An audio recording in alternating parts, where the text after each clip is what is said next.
So that journey, and I've been like absolutely relentless on it. That has been fundamental for me, both in terms of the work I do now, and actually, funnily enough, now I'm really grateful for it. Trauma, let's say, or the difficulty in my life has been a real gift, because I think for whatever reason, I've really embraced it, I've just had this attitude of, I will do anything to feel better, actually. Yeah. And so that's led me down some weird and wonderful passageways, and led me to where I am now, both in terms of my work, but also in terms of my philosophy, in terms of how I feel, in terms of my relationship, in terms of everything.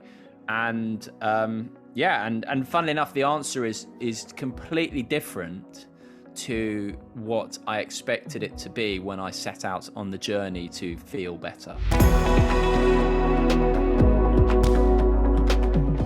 Hi, I'm the self-development coach, Johnny Lawrence, and welcome to the Self-Development Podcast. Today should be full of joy and banter, as I have got a wonderful guest with me today. We've already had a bit of fun before we come on here, but I'm talking today to a broadcaster, motivational speaker, author, and host of the popular podcast, Life Lessons from Sport and Beyond. Obviously, I'm talking about Simon Mundie. Simon has interviewed some of the world's most successful people and has learned many valuable lessons from the sporting elite. It's his belief that people are not broken, they are conditioned to believe so. It's this kind of thinking that has given birth to his motto, get out of your own way. That is a powerful motto. How are you today, Simon? That's it. You can't hit me with all that and then just, how are you? I'm fine. Bringing the joy and banter, apparently. No pressure.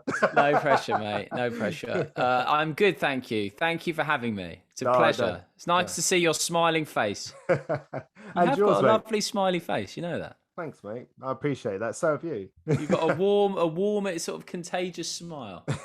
A gift that. You have a face for television. I'll start right. What next? Where are we going? You're very kind. They'll think we're dating in a minute, won't they? Well, you never know, but by the end, see where we takes us. How's your day been, mate? How's my day been? Good. My wife and little girl have gone away. When I say good, I don't mean to relate those two events. No. But so I got the house to myself, me and the cats. I've been doing some work. I'm writing an article currently for The Guardian, and I'm trying to do that, and then just podcast stuff, book stuff.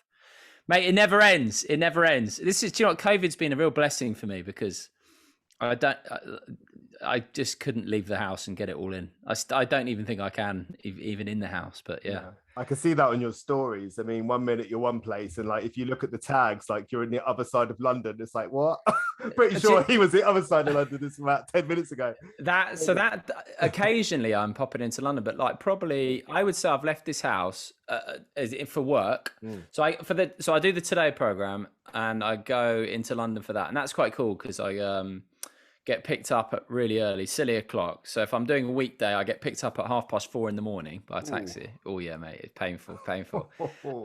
Saturdays at 5:30, so it's like a little more palatable. And then, but I get a taxi. They come and pick me up and drive me into town, and then it's actually quite nice sort of walking back. But apart from that, and then the odd meeting. But apart from that, so I reckon I've been into London. I was broadcasting from here, from that sofa, and then the early starts were far more palatable because I'd roll out of bed in my PJs and be broadcasting from that sofa over there. But I think I've probably been into London less than 10 times since COVID hit. Yeah. Wow. So when you're in there, you get it all done, mate. Videos, posts, the whole shebang. That's it. It's cool. I mean, that's a good place to start, actually. I mean, you must have had some incredible experiences. I mean, the broadcasting life you have, in and out of the BBC and all that. But I suppose you didn't do that when you was a baby. you must have developed your way towards that. So can you tell people about, how you sort of managed to gravitate towards that kind of work? Yes. So I'll try and give you the short answer. And it starts with, I've always been a gobby so-and-so. Yeah, I've always had too much to say. And tennis. So I come from a sporty family. Both my mum and dad. My dad was a rugby fiend. My mum is one of these people who's good at all sports. Was a good runner as well. And so I was introduced to lots of sports, but then we moved near a tennis club when I was about 7 or 8, and I just fell in love with tennis. And I mean, fell hard, right? Like I'm the biggest I was the biggest Wimbledon nerd you'll ever meet. Right? Honestly, I've got to do this game with you, right? Quick. Pick a year, any year from 1973 or 72 onwards. Any year between then and now. 1972 onwards. 1980. 1980. Yeah. The classic. Borg beat McEnroe in 5 sets with the 4th set tiebreak thriller, which was the best tiebreak in a final up until Nadal beat Federer in 2008. So, mate, like Wow. Yeah. I can even picture now the backhand cross-court winner that Borg hit to win it that year. So, yeah, I know like Wimbledon was always my thing. And so I grew up in the days before the internet, and the first thing I'd do when I got home from school I'd go straight to CFAX, just check the tennis results. Literally just results would give me a bit of joy. And my dad used to get the Daily Telegraph, so I'd read it. And there was a guy called John Parsons who's passed away now. And he was the tennis writer for the Telegraph. And I used to read his stuff religiously. And so I did one of those sort of aptitude type tests at school, and it was like be a journalist was one of the things. Really? Yeah. And I was rubbish at science. I got a U in physics, right? An N is no grade. U is ungradable. I mean, you basically have to put your name on there, right? And so I just always wanted to work at Wimbledon, really, and journalism as well just felt like quite a natural fit. So I went to university, ended up going to Leeds primarily because there was a girl going who I wanted to go with. And I started out doing sociology, which is was a bit of a waste, really. I didn't choose it. It's got a very tenuous link to journalism. And a mate of mine had dropped out the previous year, and I turned up to my second term in my first year to find out, to my horror, that I had exams that were coming and essays due in. And I was like, oh man, like I'm so far behind already. This is not good. So, but inspired by my mate who dropped out, I was flicking through the prospectus in the library one day, looking for French, which was my favorite subject at school. And I just happened to come across broadcast journalism, like completely by chance. And I was like, that's it, right? Okay. And I went to see the person who was the head of that particular, whatever you call it, part of the university, and went to her office. Anyway, hit it off with her, and sort of I'd done a bit of work experience at a newspaper, told her about the A-levels I'd done, which had been quite journalism specific, like English and languages and stuff. And she said, yeah, you're great. I like you. You can come on next year. And the funny thing is, I never would have got on that course had I applied for it, because there were like only 35 places and my predictions were lower than what the intake was. So I would have got blown out. It was only by getting in there, sneaking in there, and then going and seeing her face to face that I got on broadcast journalism. So I then rang my parents, was like, look, I'm dropping out. They were like, what? And I was like, but it's all right. I've got on this new course. They're like, wait there. Went away and then sort of came back and said, how did you get on that course? Like, it's way better than the one you're on at the moment. And then, did broadcast journalism for a while, and various detours through my 20s, worked my way up, little radio stations. And then it was always, like I said, Wimbledon. And then I got my job at Radio Wimbledon 2007, 8, 9, and then Radio 1, 2010 through to 17, and then TV 18, 19, 21. And then here we are. And then there's some podcasts and various other things in the middle. There's a lesson that screams out there, isn't there? 100%. There really is. Like, what would you say the lesson is there? Make stuff happen. Get in front of people. I always say this to people, like, never just send an email. If I'd have just sent an email, I'm rubbish on email. I hate sending emails. And if I don't write them very well, fortunately, my wife's brilliant at writing, so it really helps. But I hate writing emails. And if anyone asks me for advice, and I do get quite a few people asking for advice, I'm always like, look, get in front of people, or at least call them, because otherwise you're just a load of words on a page. Yeah. And, you know, if you send a CV or you apply in the normal fashion for jobs, it just doesn't, you can't stand out in that way. And this was even true at the BBC. So when I was at the BBC, and I still do work for the BBC, but when I was full-time at the BBC, people would apply for jobs in the normal way. And later on, I realized, I was like, no. Another great quote, right? Middle managers cannot say yes, but they can say no, right? Great quote, right? Yeah. Really good for if you're in a company, remember that one. Yeah. And so I just missed the middle managers and we just went straight to the top bosses, right? So head of TV Sport, head of Radio 4, and just was asking for stuff that I wanted, with my mind screaming, they hate you, they don't want to speak to you, you've got no, you know, like. So you had all that going on as well? Oh, of course, yeah. All the thoughts, right? Those are normal. Yeah. But by going to see these people and getting in front of them and really showing willing and being a bit pestering, but in a kind of sort of interested in them, kind of like, hey, how are you? How's the family type vibe? Yeah. I was able to make things happen. So for sure, make things happen. Get in front of people. It's the best thing I'd say to any young people. I love that. I remember sat with a boss once at a job, and he was flicking through CVs and he throws them at me and says, Johnny, which one would you hire? And I was just like, well, that's really not my job, but fine. And I said, well, why did you hire me? He said, because you smiled. And I was like, really? Told you. Well, there you go. Look, yeah. Megawatt smile of yours, Johnny. You called it. You called it. No, but he said you smiled, and I thought to myself, you know, all of these people are the same, but who can I spend the most time with in this office? Who do I want to be around? You know, who's going to make me laugh on them days that, you know, it's not going so well. So like you say, getting in front of there and showing someone, hey, listen, I'm bringing a bit more than just what you see on a piece of paper. I mean, you can't really write on your CV, cracking bloke, can you? Yeah. It's a little bit difficult.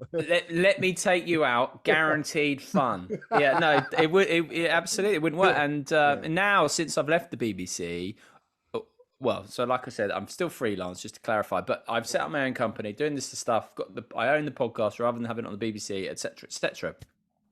The cool thing is, I get to choose who I work with, and that is exactly it. So, you know, I work with people I want to work with, and like you say, like you want to work with people you want to work with, and that means you want to get on with them, you want to like them, you want to trust them, all those things. And you know, I did one project and I had to hire various contributors, and there was one person who just slightly irritated me, and I was like, right, in note to self, never work with this person ever again, you know. So and you have that autonomy then, don't you? You could do totally that. Yeah, totally.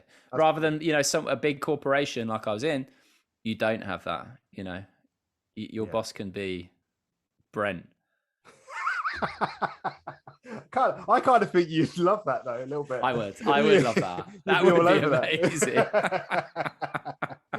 I mean, you mentioned the podcast there. I mean, you've spoken to some seriously remarkable people. Some of the recent interviews as well. You've done the one with John Barnes and obviously the famous Johnny Wilkinson one as well. I mean, they're just some knowledge bombs being dropped there. Some serious knowledge bombs. I mean, I would imagine you've had your challenges in your times, mate, 100%, big time. What would you say has been one of the hardest sort of and most challenging things you've really had to go through in your life? Well, I would say that all the challenges that I've gone through, the most challenging thing I think has been managing or learning to deal with my own insecurities and traumas, for want of a better word, born of, you could say, growing up in a fairly fractious, volatile home that meant I internalized various beliefs, storylines. You know, my nervous system perhaps was a bit out of whack. And I had a lot of why me, to be honest. Like, you know, God, I wish I had a better family, that type of thing. And So that journey, and I've been like absolutely relentless on it. That has been fundamental for me, both in terms of the work I do now. And actually, fun enough, now I'm really grateful for it. Yeah. Trauma, let's say, or the difficulty in my life has been a real gift, because I think for whatever reason, I've really embraced it, or really, I've just had this kind of attitude of I will do anything to feel better, Mm. actually. Yeah. And so that's led me down some weird and wonderful passageways, and led me to where I am now, both in terms of my work, but also in terms of my philosophy, in terms of how I feel, in terms of my relationship, in terms of everything. And yeah, and funnily enough, the answer is completely different to what I expected it to be when I set out on the journey to feel better. Mm. Is the medium length answer for you? Man, that's powerful. And I want to start by saying thank you because you, I mean, I don't know whether you know my history. I have a similar sort of story or origin story Yeah, man. of Let's do a film. yeah, yeah. The Smiley Chaps. Yeah, let's go. You know, but it takes a lot to talk about those things on a public forum. It's not easy, you know, it isn't easy, and it never gets easy either. I mean, people say the more you talk about it, the easier it is. Well, actually, not always.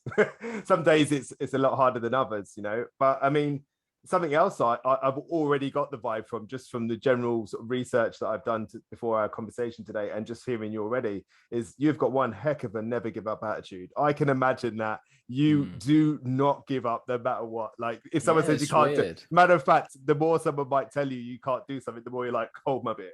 Do you know, it's funny. I've never thought of it that way, Johnny. But maybe you're right. I think definitely when it came to feeling better and understanding why I felt insecure, and just this sense that something wasn't quite right, and you know, that was just, there was yeah, there was, I would, I mean, I did some pretty funky stuff between you and me. I'll tell you. I'll tell you Another once. time. I'll tell you once the book's out. Once I leave the Beeb. But yeah. So yeah, it's funny you say that, because I hadn't ever thought of it that way. But you're probably right. Yeah, I mean, I know that from my own personal experience, it's like, you know, I've everything I've ever said I wanted to do, I've done it. And the more impossible it seemed, and the more people told me I couldn't do it, the more I just smiled to myself and said, "Oh, here we go." You know, gonna have to prove that to this guy, you know. And I suppose it does start with them strong family figures, doesn't it? Maybe putting a bit of doubt in your mind or not supporting you. There's so many ways it can happen. I mean, Yeah. what was the big one for you? If you don't mind me asking, feel free to tell me to stop being nosy. No. I don't care, mate. You know, I'll share whatever. What was the big? What do you mean? Sorry. What was the big sort of impact from your childhood that you feel like it was the real hardest one to shake off? So I think so. My parents had a very volatile relationship, and it's classic actually now. Now I can see what's really was really going on in the. It's funny when you. I don't know how old you are, Johnny, but we're probably roughly the same age, and 21. God, I love that polite laugh. Like, is he 21? He's definitely not 21. And and the thing is, you get to the age I'm at, and I imagine I would feel very different at this age, but you don't, right? You still feel the same on many levels. Yeah. You obviously have much more experience, and you've been through a lot more, and et cetera, et cetera. And actually, I do feel very different on one level. I feel completely different, but on another level, I feel exactly the same. And you forget, I suppose, that your parents. It's easy to overlook that your parents just are, you know, they haven't got a bloody clue either. They're just making it up, right? And Well, particularly, you know, 30 odd years ago, when we wouldn't be, no one was having conversations like this, right? nope. So, you know, there needs to be an empathy there. But in a nutshell, I would say it's that my mum and father. So there's a phrase I quite like, which is that people in relationship meet at a similar level of self-abandonment. right? Oh, nice. And I Interesting. think that's true, right? So Yeah. I think that's true. You know, it's that whole you resonate at a certain vibration or frequency or whatever, and often it's kind of quite opposite. So I don't know if you know anything about. There's a bit of attachment theory, and um, broadly speaking, this theory splits into three camps. So you got normal people, right, well balanced, who are given the loving gaze and etc., and can express their needs and their wants and are comfortable with intimacy, etc., etc. And then you have on the other end, you have anxious people, and then you have avoidant people. And let's say anxious, you know, they want to have their they really put this is not a very good description of what it is, but they are really they want their love to come from outside in, Yeah. and are really fearful about it going, if you know what I mean. So something And like Instagram would be a massive trigger for them, I would imagine. possibly, yeah, Like, or like like in a couple, it might be that they want constant reassurance, mm, or they you know, this is all cliched talk, but they want they want to be doted on, they want to be understood, they want to be adored, they want to be worshipped, they want to have their partner not to look at anyone else, they want to be the one, you know, to the nth degree, yeah. all that So, kind of so stuff. it might be perceived as sort of needy, like Yes, as yes, a needy is quite a perception. good word, right? Right. Okay. From the point of view of an avoidant, right? Yeah. So, and an avoidant, whereas would be more like, I am, uh, let's say, emotionally shut down. Yeah, get away from me. Actually, what I don't like is being engulfed. All that kind of stuff, right? Yeah. So, and it's a very typical pattern. And you know, there's an element of it in my relationship. I'm a bit avoidant, and my wife is a bit anxious, right? We were having a bit of a giggle about that between you and me before we started, and but we're cool with that. It's fine, and we've sort of worked at it. Whereas I think in a nutshell, my parents had the same argument for 30 years. You know, Really? like yeah. I mean, Yeah. on the surface it was different, but actually it's the same argument, right? The whole time.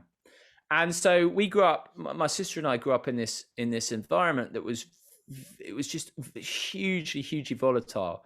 And then also, you know, you've got your dynamics like with father, like me and my dad, my sister, my mom, me, my mom. You know, like all these, me and my sister, like all these dynamics going on that then sort of leave a mark, and you know, you take perceptions. So let's say when you're 6 years old, and I'm not necessarily talking about me here, but let's say when you're 6 years old and or 5 years old, and you notice that your parents are not paying much attention to you, let's say, or fixated on arguing with each other over giving you the love you crave, right?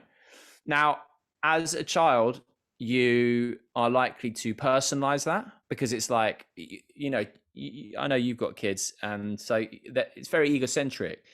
Everything is either because of them or for them, Yeah. right? Yeah. So therefore, if someone like is not giving you the love you want, then it's your fault. You think, rather than thinking, oh right, X, my father, my mother is messed up or have their own issues and therefore is unable to express their love properly, Yeah. right? Yeah. What you think is, I'm unlovable.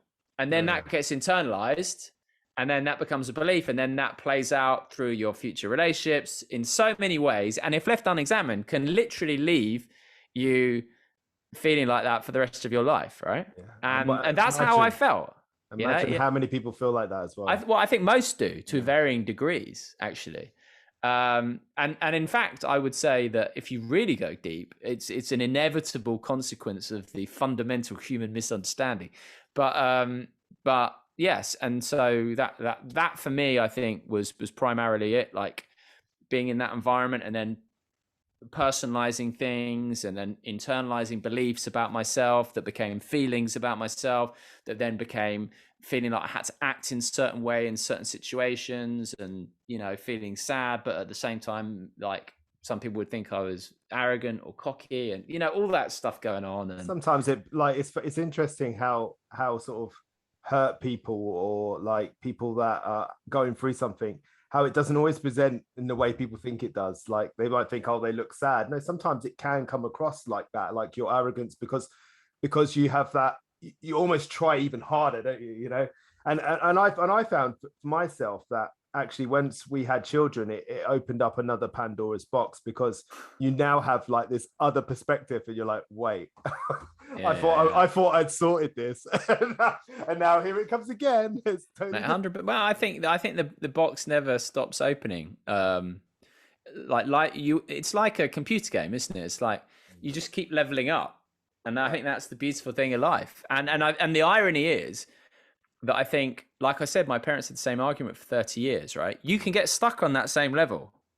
You know, like if it's a computer game, imagine you know, the bad boss is that way. But for some reason, you're facing the wall that way, and you can't stop just running into the wall like for 30 years. It's a wonderful analogy, because actually, just like a computer game, you won't get to the next level until you learn the lesson that's needed 100%, to get 100%. Through. So it's a great analogy. And that's the beautiful thing about life, is that for whatever reason, life just throws those patterns at you. And I see it in my own life, in my relation, particularly I think in relationships, but that can be in relationships, you know, intimate relationships, friendships, you know, the type of work you choose, all these different types of things. But I've seen it very clearly, and there's someone in my mind at the moment who just who's very close to me, who just had this thing of ending up with guys who just treated her very badly. And then boom, finally she, during COVID, got like leveled up, should we say. Like finally was like, F off, right? Leveled up, bang. Like meets someone like better. But I'm almost not judging on him. I'm judging on the way she is with him, if you know what I mean. Some people just don't, they bring out the worst in each other, and you know, people get attached to that feeling that they feel is love, but actually it's not, it's familiarity. And it's terrifying to be without that, if that makes sense. You know, so it took me a long time to get my head around that. Like that, actually, things that feel familiar can sometimes feel good. Oh, mate, but that's exact. Familiar is so right? Yeah. It's like what is, so if someone reaffirms to you that you are worthless and you feel worthless, then of course you're going to go for that, because it's reaffirming. Yeah, you know, it's reaffirming on some level. That's how you feel about yourself. But yeah, so, and I think in my own relationship, you know, we came into it and we had the honeymoon phase, and then after a period of time, then, you know, issues start. Should we say, the wounded part of yourself comes forward, and then you have to manage that, and then you can get stuck there. And I was like, I ain't doing that. I've seen what that looks like with 30 years of being stuck. Yeah, nice. And so we sort of started doing some work, and an analogy I quite like is that it's like leaving the atmosphere on one of Richard Branson or the guy from Amazon ship, right? You know, that knob shaped ship that he flies on. Sorry. You know, it's like you need a huge amount of energy to get out of the atmosphere, but once you're out, you fly. Nice. And so I think with like me and my wife, we had that, like we had a period where it was quite hard work, and now it's like like we both fully embraced it, that was so much easier than it was 5-6 years ago. And it's quite a nice thing, because you know, the romanticism, right? So the romantic ideal that you'll meet the one who will complete you, right? It's a relatively new idea. It's only been around since, I think, sort of 1800, something like that.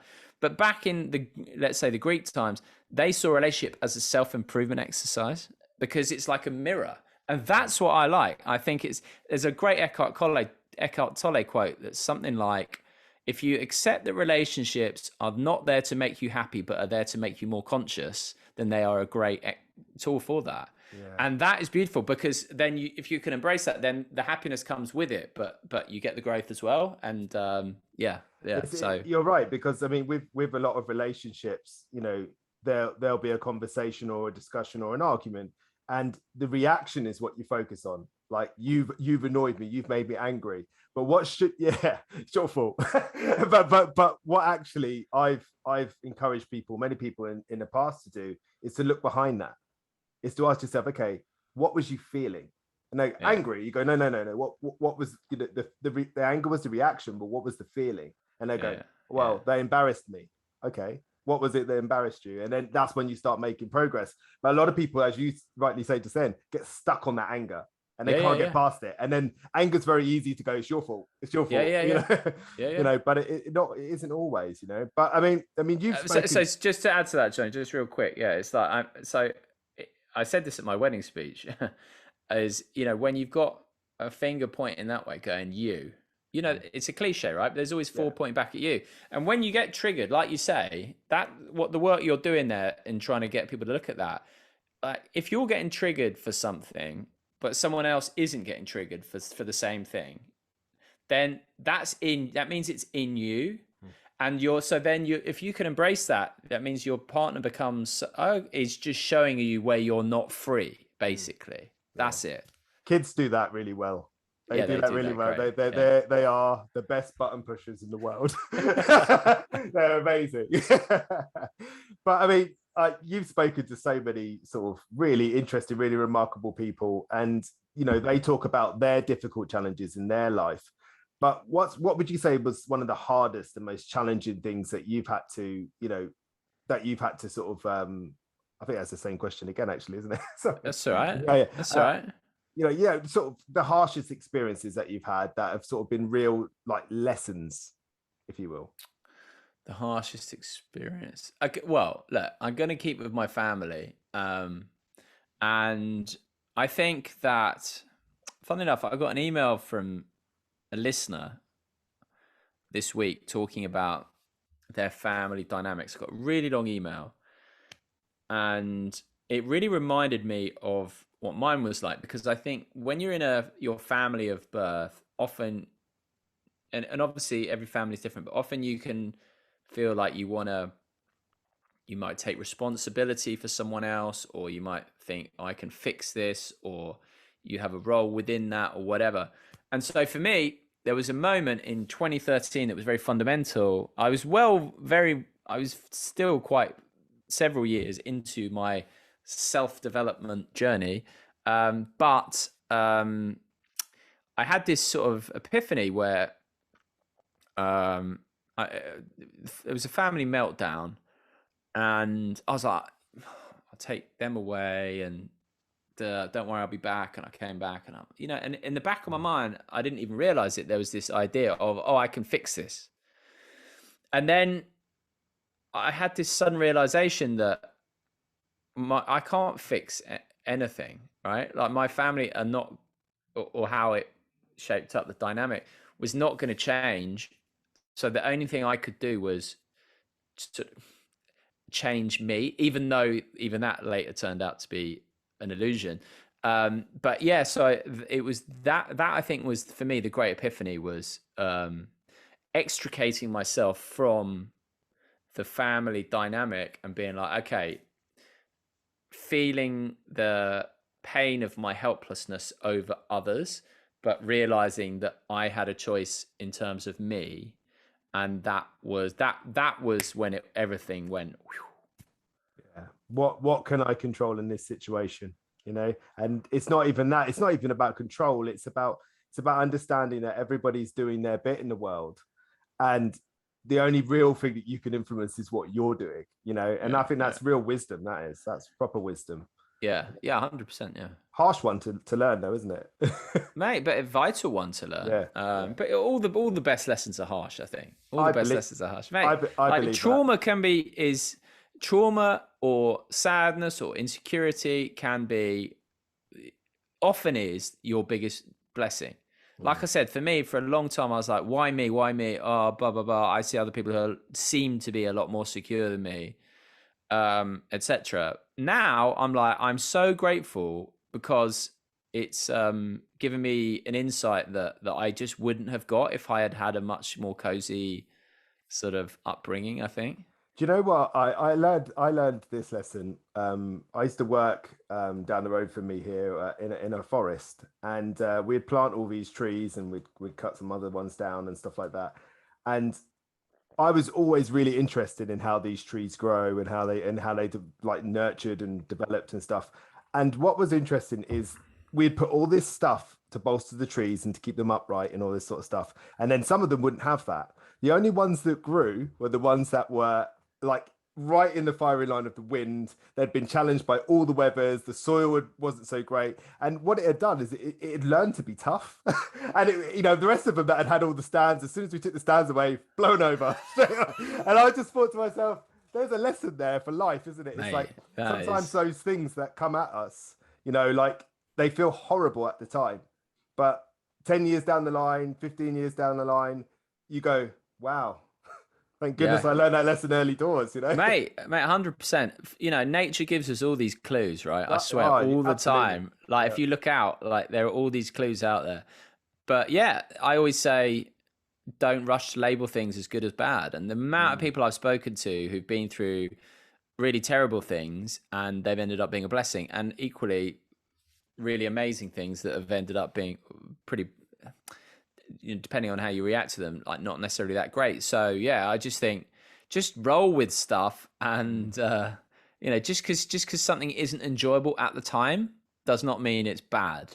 No, no, it's great. It's really good advice because, like, I have a very close friend who always tells me whenever I say to him, "Oh, how do you feel about this and that?" He says, "I'll tell you when I'm dying or when I'm dead." Because So at the end, wise because guy. he says like, I don't know whether this is good or bad until my final breath. Mate, that is You know? such that is great. I'm going to nick Yeah. that. I'll be my new one. That is such No, good. no, because he doesn't know, and Mate, it's but like, that's so true. But everyone yeah. thinks they know, though, right? Yeah. Something can Well, happen most to you people 10 do. years ago and you wouldn't know whether it's going to pay off or be that thing you thought it was until you die.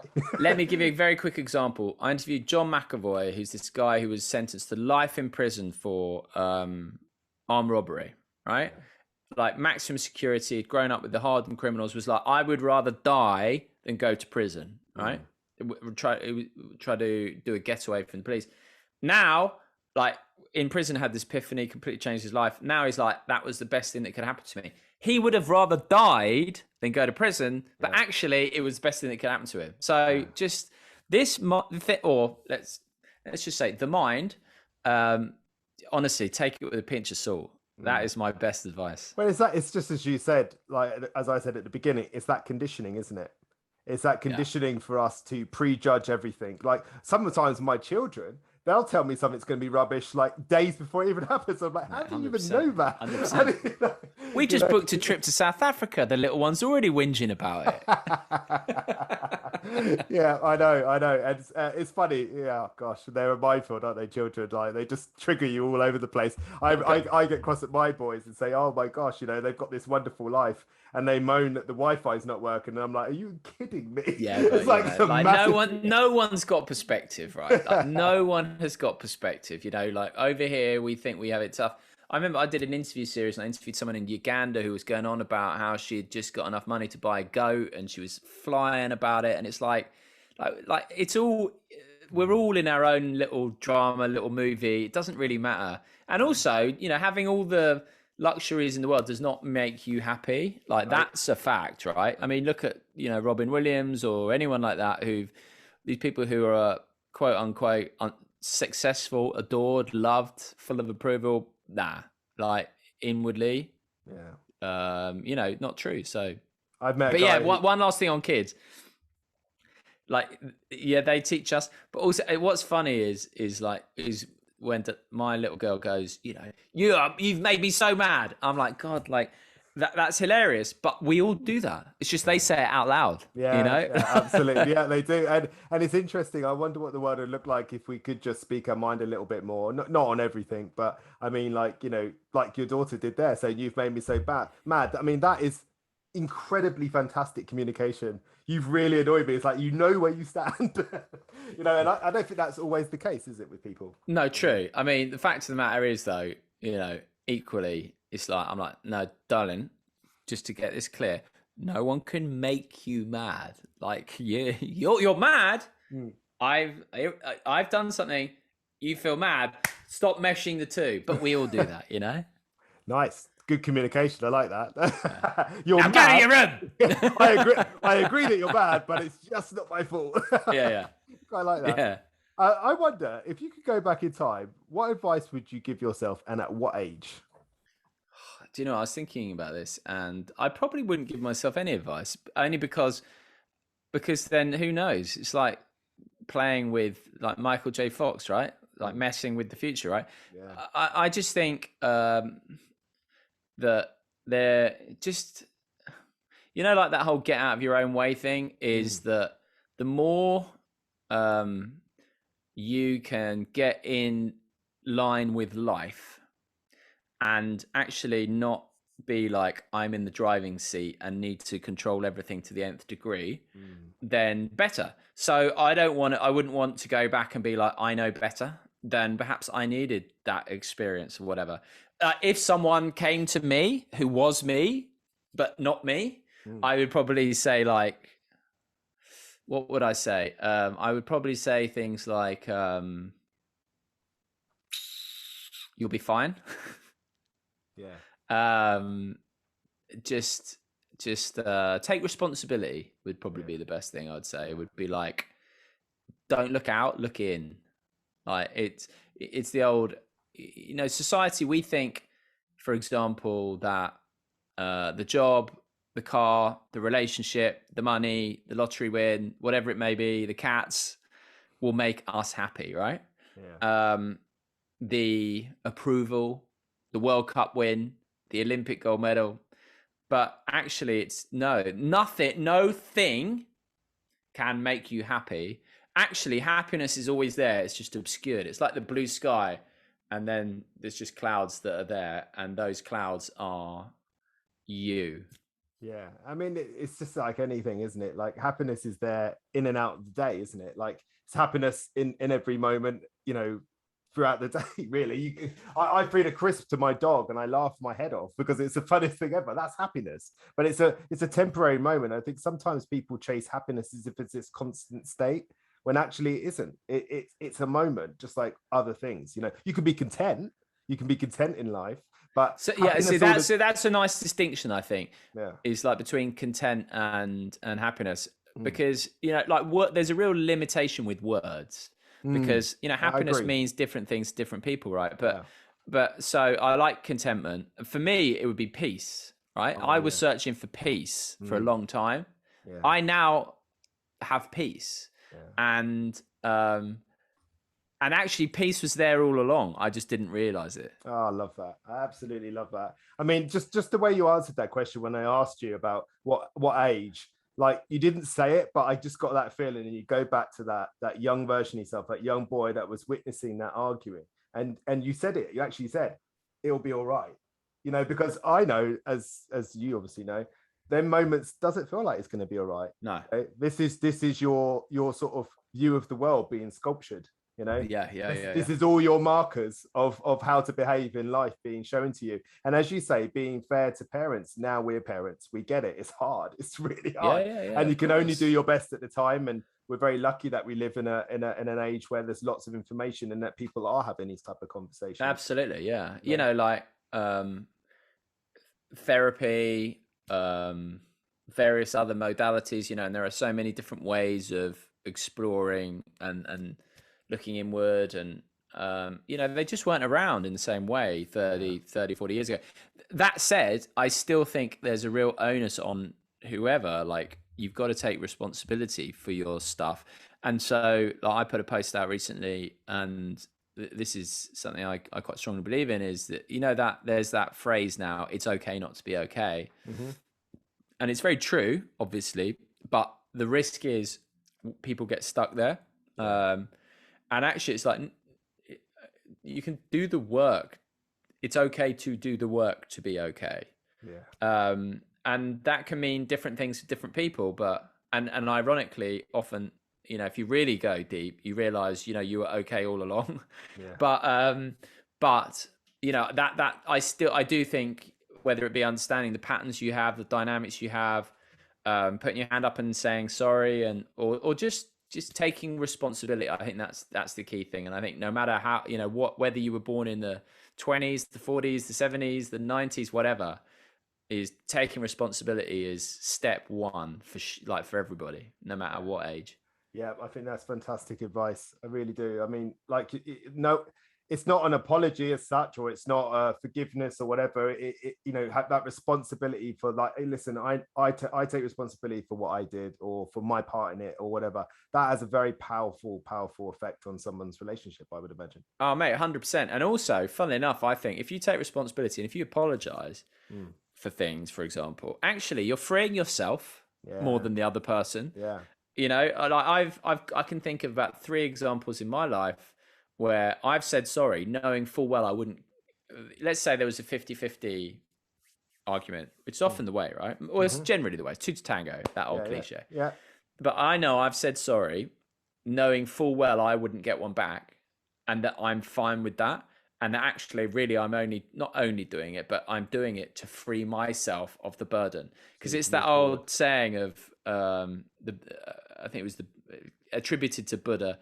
Anger is like drinking poison and expecting the other person to die. It's like, just free yourself, take responsibility, put your hand up, blah, blah, blah. Yeah. You know, the other one is allowing someone to live rent free in your mind, stuff like that. Mate, yeah, you know, exactly. I mean, all I hear from you is just this incredible like resilience. Or you know, you've had a lot of stuff sort of like cropping up for you. I mean, to be able to go on sort of the BBC and to do all the things that you do. With all of that self-doubt rattling around, and like for me personally, no one can say anything worse to me than what I'm already saying to myself at times, you know. So Johnny, one quick thing. I'm just going to turn my light on, and then I want to pick up on just what you've just said, if that's all right. Yeah, you go ahead.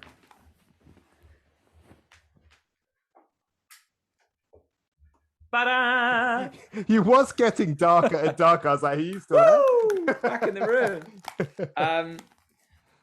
Do you mind? Unless you want to say that again, or do you want me to just? Can I just? No, you just jump in, right? Yeah.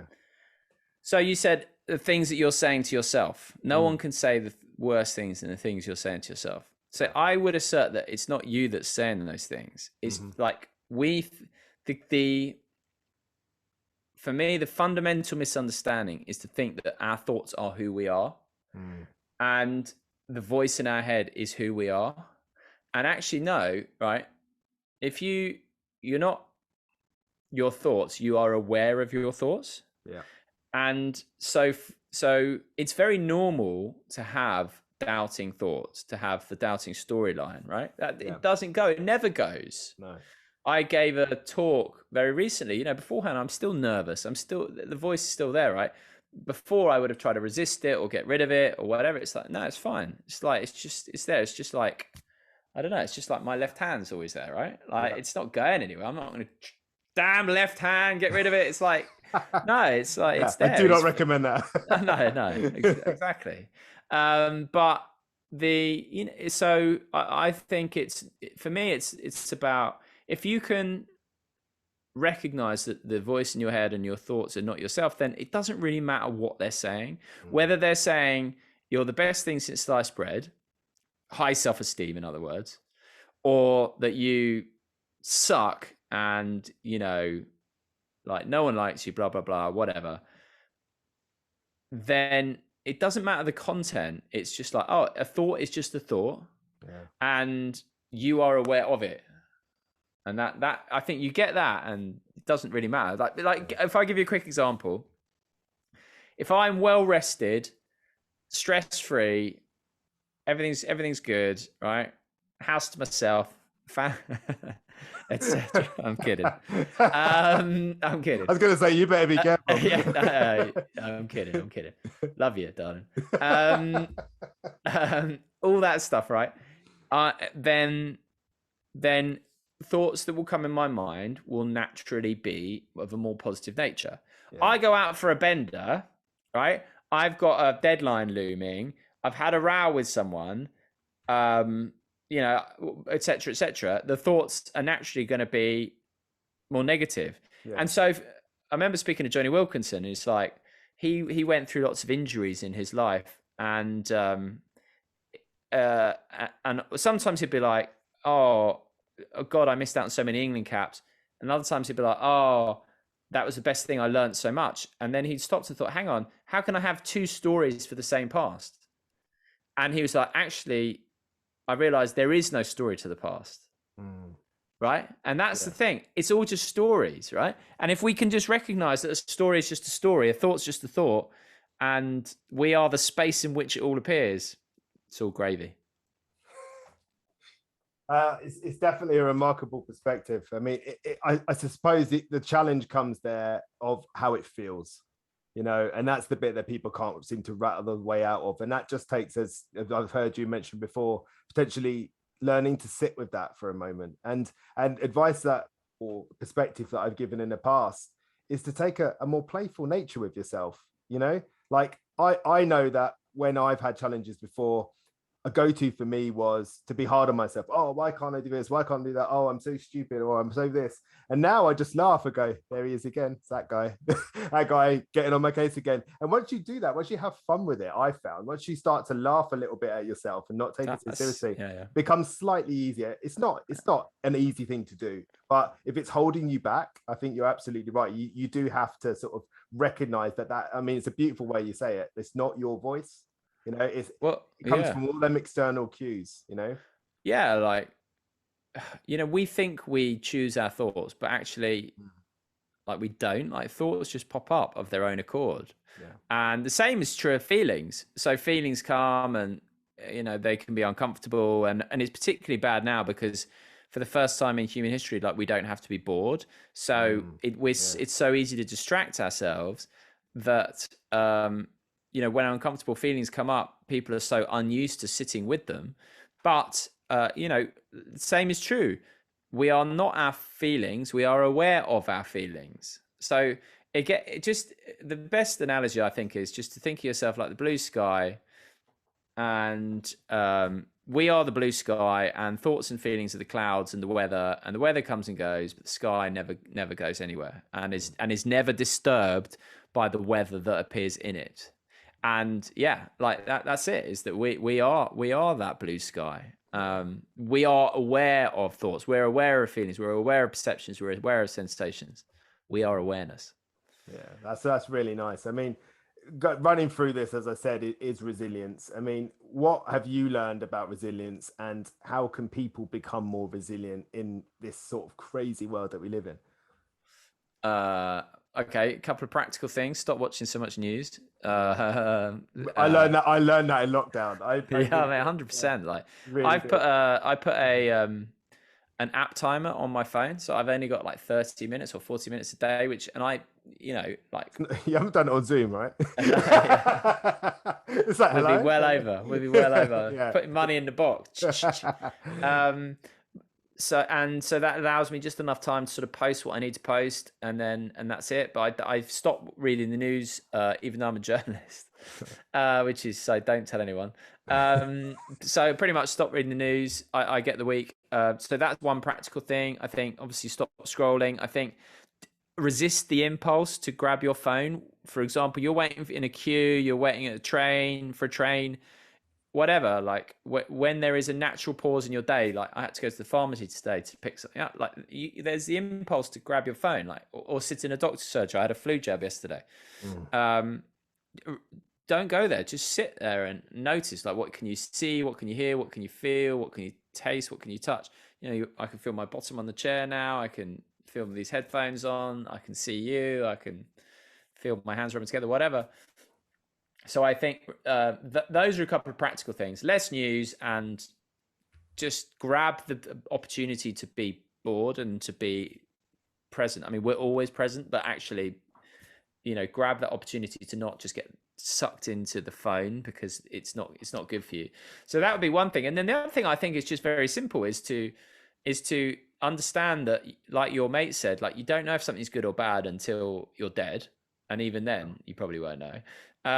So it most likely won't matter either. Yeah, exactly. So don't just take everything with a pinch of salt. Like, if you think back on all the times of the worries and the anxieties and the depressions and everything that you've had thus far, and look, we're sat here now and we're all right, okay, and we've both had our difficult times. So don't don't take life so seriously in a way, and then just crucially, I think, just don't believe what your mind says. It's conditioned. It's not who we are. And yeah, that for me would be it. And I think as well, like I posted something actually today on Twitter about Einstein and Steve Jobs both talking about how intuition's more powerful than intellect. Mm. And in the West, we really value intellect, but in the East, they're more intuition. And I'm generalizing here, but they're a bit more into intuition, right? And for me, over the last, I don't know, however long, and the podcast has helped with this because I get a lot of people asking if they can come on the podcast. And when I ignore my intuition, I get a slap in the face going, haha, I told you, And so um, the more like you can tap into that inner sort of knowing, for want of a better word, and realize that you don't have to be in the driver's seat and controlling stuff, then and just go with stuff like things. It's only our mind that labels things as good or bad. Things otherwise things just are. Like you look out of the window, right? Let's say it's raining on a bit, then you have a moment, a split second where it's just like you acknowledge it's raining. There's no problem. Then the mind rushes in and goes, "Damn, it's raining. My hair's gonna get ruined. You'll be fine, but my hair will get ruined." Like, blah blah blah blah blah. This will be da da da da da da, and then we're lost in the storyline. So everything, like reality, has this layer of thoughts and concepts on top of it, and we buy into that, and we're living in this realm of thoughts and concepts rather than reality, which is just it's raining. Mm. Absolutely. I mean, a couple of things you say there. I mean, notice what you notice. Love that. Notice what you notice. Not watching the news, being careful of social media because them phones, man. I mean, I've done that before with clients where I've got them to notice how often they are pulled and drawn towards their phone. And it's amazing. It scares people a little bit. They're like, gosh, this has got a lot of control over me. Mate, 100%. And that feeling, as you say, of not judging the moment. Instead, it's not good or it's not bad. You're just not judging the moment. You're just letting that moment be. Not easy, but that's why I encourage people to do everything as a practice, because I believe that practice removes the pressure of perfection, because it does. Right? Yeah. Mate, that's great. That's a great shout. Yeah.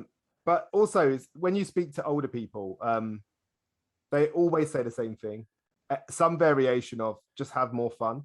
Yeah. Like it's not laugh more, if you think the Olympic gold medal is going to make you happy or the equivalent of in whatever industry you're in, no, it's like, no, enjoy life and have good relationships, look after yourself, eat nice food, get outside, get into nature. It's like simple. It's really simple, actually.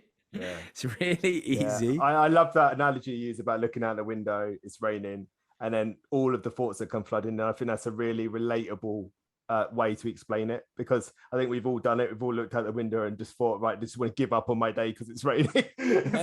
And like when we talk about it in this moment, it just sounds silly, doesn't it? But we've all done it. And then you could even apply that to your mood, right? So you can get up in the morning and be like, I'm in a bad mood. Today's going to be bad, right? But so here's like happiness or peace is not wanting this moment to be any different, right? So if you can accept that you're in a bad mood, and actually to accept it's not something you do, it's just like, oh, I'm in a bad mood, and then not judging the fact that you're in a bad mood, it's like, okay, and that's okay. If you can be okay with being in a bad mood, you can be peaceful within the middle of a bad mood, and actually it doesn't need to affect anything.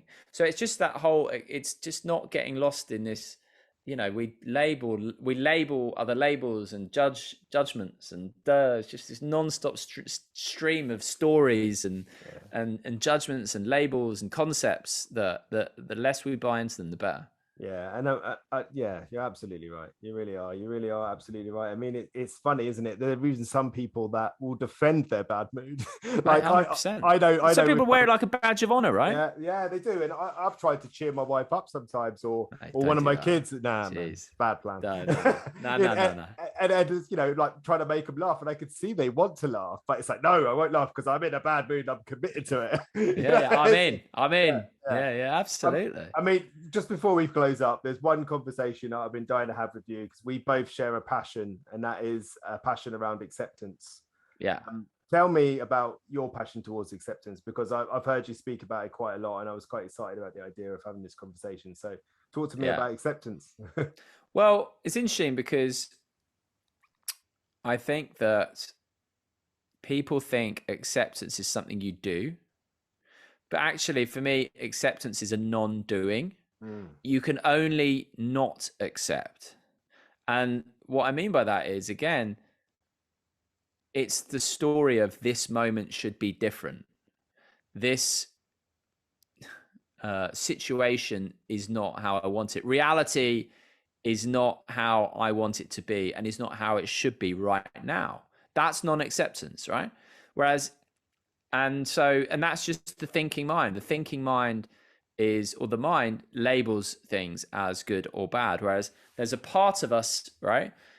Like the part of you and me that can hear these words now, the part of us that can see each other or is aware of the sight of each other, right? Like, put it this way: do you have to do anything to be able to hear my words? No. No, right? Yeah. They're just being accepted the whole time, and so there is a part of us that is inherently peaceful, inherently accepting, and inherent and has no resistance in it, no labeling, no judgment, and that is the one part of us that never comes and goes. It's always there. It's so easy to overlook because we're so obsessed with looking at things, whether that be a television or a thought. Like, they're still things, they're still objects, they still have a sort of a quality to them. But the part of us that is aware of everything is, like, again, like the sky. It's inherently accepting. So for me, acceptance is just being that. We are already that, right? But knowing that you are that, and experience and sitting as that, and then you so it's a non-doing. It's the easiest thing in the world. In fact, any effort is not acceptance. It's I'm trying to accept it. Yeah, Well, if you try and accept problem. it, no, then you're. It's, as someone I really like says, try taking a step away from yourself. You can't do it, right? And it's the same with acceptance. Like, acceptance is your nature. It's only you that when you think that you are your thoughts, or you buy into your mind and blah blah blah, that you think you can't accept. But it's always only ever in it's for the imaginary self that we think we are, and the thought. That's it. I mean, that's where the piece is, man. I mean, that was so well explained. I love that. Well done, mate. Great. Thank you. Really well explained. I like that a lot. Thank you for today. It's been a really great conversation. I mean, just before we you ride off into the sunset, just let people know. I mean, we wanted to briefly talk maybe about the idea that you might be becoming a life coach. Well, so I am gonna be doing this, but I've got to finish my book. Trust me, that is pressing, right? Yeah. It's just pure time, but yeah, for sure. Like, I want to share what I've learned and the insights that I have. I mean, primarily really around stuff, particularly around that acceptance stuff, and recognizing who we are and who we aren't. And so I will be doing that, but I just need to clear the decks first. I've got to finish my book. I've got a meeting with the publishers on Friday. And then it's going to be, flat out till next August. Podcast. I've got various other things, but once that's done, then for sure, 100%. That's simonmundie.com, man. Sign up, get in touch, and it's going to be gold. Yeah, I mean, just to close this down, I want to share some wisdom that you've shared today. Don't judge the moment. Great advice. Accept the moment. Accept the moment. The moment just is. Get back in alignment with what is. 100%. Another one. Responsibility and its importance. Mm-hmm. Acceptance. Massive. Yeah. Right. Beautifully explained. And what I love at the end there is learn to be bored. Quite like that. Embrace boredom. Yeah. I swear, there's so much value in that. Like, even that. So you said, the amount of people who have that impulse to reach for their phone. Like, I still have that. When I was in the doctor's surgery, I had that impulse. But you can observe that impulse, and you don't have to act it in spite of it. Just be interested even in the impulse itself. That's why I call it everything a practice. Because you have, it is, if you say you're going to do something and you don't do it, that's okay. But it makes you feel like you haven't got another chance. That it's done, that you failed, it's over. Whereas actually, when you practice it, I go to the gym. Sometimes I practice stuff and it's bad practicing. Yeah, maybe sometimes... I think that's beautiful because perfectionism is very, very dangerous. It is. Like on the one hand, I would say that part of us that is always accepting and aware is perfect, right? But on the other hand, Johnny and Simon are not perfect, right? And so you got to accept like that as well, like and there's so, at least 2 people that would vouch for that, right? mate, many more than that, Johnny. At least. Yeah. Mate, listen, it's been an absolute pleasure. Tell people where they can find you, and if there's anything you want people to know about, let them know. Well, a good place to start is obviously the website, simonmundie.com, the podcast, Life Lessons from Sport and Beyond. Occasionally I pop up on the Today program on Radio 4 talking about sport, laugh at that. I will invariably stumble over my words like I just did there. TV at Wimbledon, again, like just acting the fool. That's just like my inner child being satisfied there. And that's it. And then at Simon Mundie on social media, and that's pretty much all my stuff. And then I've got the book coming out next year, all being well, touch wood. Anything to talk about, or is that still secret? No, it's just very along the lines of the podcast. It's very like life lessons from the people I've spoken to, from spending, a couple of hours with Caitlyn Jenner at her house in LA, which was memorable, to Johnny, to all those other people. And then weaving together what I've taken from it and my take on it and that kind of thing. So we'll fingers crossed that will be out next summer. Lovely. Great, mate. Thank you so much. This has been a wonderful conversation. I'm really, really pleased. So pleasure. Thank you for having me, Johnny. Lovely to chat. Yeah, it really was. You handsome, smiley chap, you. We're going off on a date now, everybody. We are. See you in 5. Okay, love you. Bye.